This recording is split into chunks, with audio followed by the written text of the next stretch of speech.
안녕하십니까, 문플란TV입니다. 박범계 후보자의 뚜렷한 거짓말 정황이 드러났습니다. 박범계가 2016년 11월 사법시험 존치를 호소하기 위해 찾아온 고시생의 멱살을 잡고 폭언을 했다는 의혹이 제기된 데 대해 당사자인 박 후보자가 자신이 오히려 폭행당할 뻔했다고 반박했습니다. 둘 중에 한쪽은 거짓말을 하고 있는 셈인데, 그런데 박범계가 거짓말을 하고 있다는 정황이 박범계 청문회 준비단과 박범계 비서의 입을 통해 드러났습니다.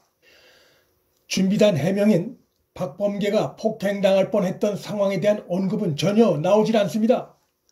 박 후보자가 놀라서 내 숙소를 어떻게 알고 왔느냐고 하니 멈칫하고 멀리 서 있던 수행비서가 와서 사진을 찍으려 하니 그제서야 물러서는 분위기였다는 내용이 나옵니다. 어디에도 박범계가 당시 폭행을 당할 뻔했다는 언급은 없습니다. 당시 박범계를 수행한 비서의 입에서 나온 해명을 전하는 준비단의 설명에도 박범계의 주장이 사실상 거짓임을 보여주고 있습니다. 비서가 아무리 목소리를 내고 싶어도 혼자 사시는 곳에 이렇게 늦은 밤에 찾아오시면 어떡하냐고 재차 항의했고, 당시 고시생들로부터 사과까지 받았다고 준비단은 당시 상황을 설명했습니다. 박범계 비서 역시 박범계가 폭행당할 뻔했던 상황에 대한 언급은 전혀 없는 것입니다.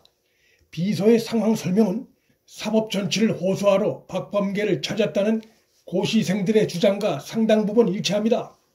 고시생들은 법을 공부하는 학생들인데 그들이 사법시험 존치를 호소하기 위해 국민의 대표인 국회의원을 찾아온 것이지, 그들이 그 국회의원을 향해 폭력을 휘두른다는 것은 상식적으로 이해되기 어려운 주장입니다.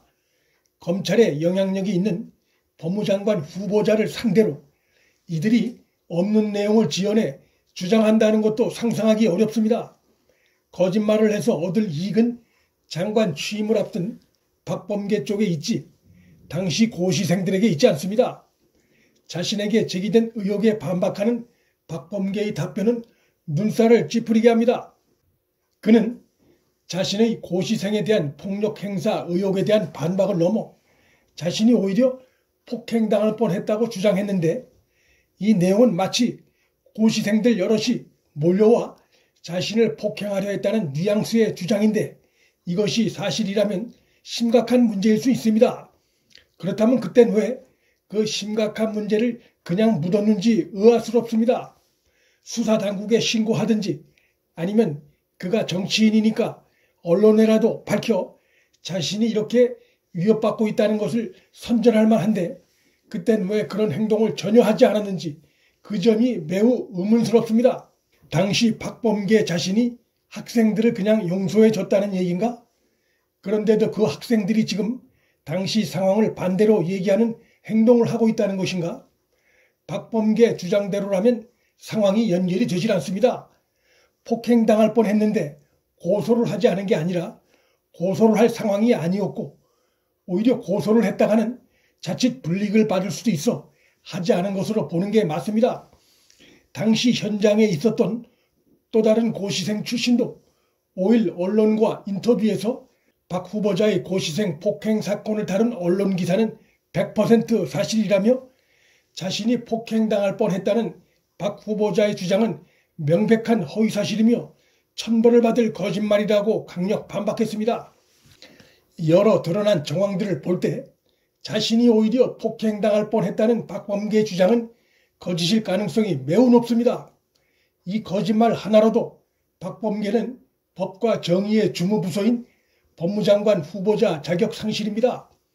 특히 당시 박범계를 찾아갔던 고시생들이 말하는 박범계의 민원인을 대하는 태도는 매우 충격적입니다.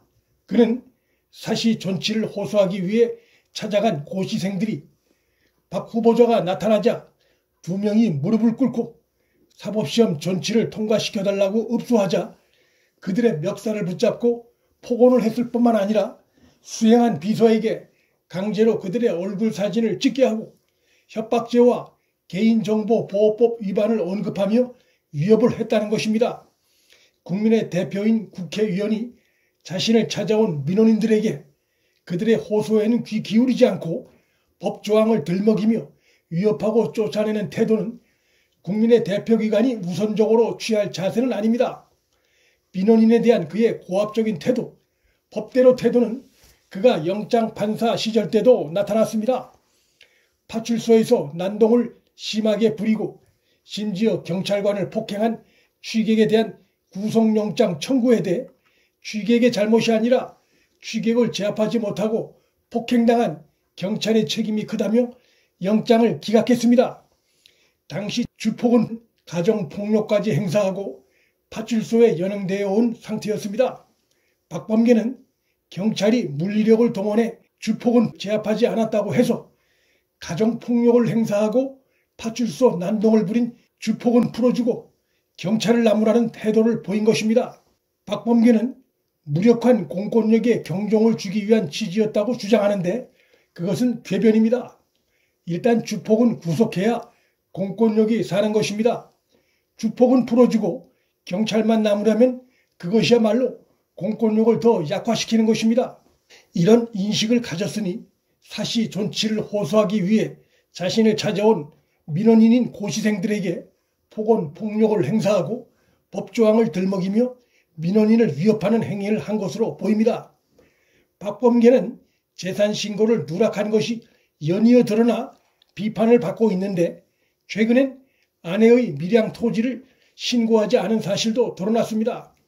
논란이 커지자 박범계 측은 장모와 아내 사이에 있었던 일이라 박 후보자는 몰랐다고 주장하나 이런 해명을 믿을 사람은 거의 없을 것입니다. 박범계의 아내는 친정으로부터 토지를 물려받았는데 남편과 대화가 없었다는 이런 주장을 믿을 국민은 거의 없습니다. 박범계 후보자도 자고 나면 새로이 불거지는 각종 의혹에다 내로남불과 이중잣대식 답변, 또 국회 출석한 법관을 향해 의원님 한번 살려주세요 하라는 오만한 태도, 그리고 박범계 본인 자체가 패스트트랙 법안 처리 과정에서 야당 당직자 등을 폭행한 혐의로 기소된 상태여서 박범계 법무부도 추미애의 법무부 시대와 다를 것이 없을 것이란 전망이 나오고 있습니다. 추미애 시즌2가 될 것이란 전망이 갈수록 커지고 있습니다. 문틀란TV 여기서 마칩니다. 구독과 좋아요, 방송 공유는 방송 제작에 큰 힘이 됩니다. 시청해 주셔서 감사합니다.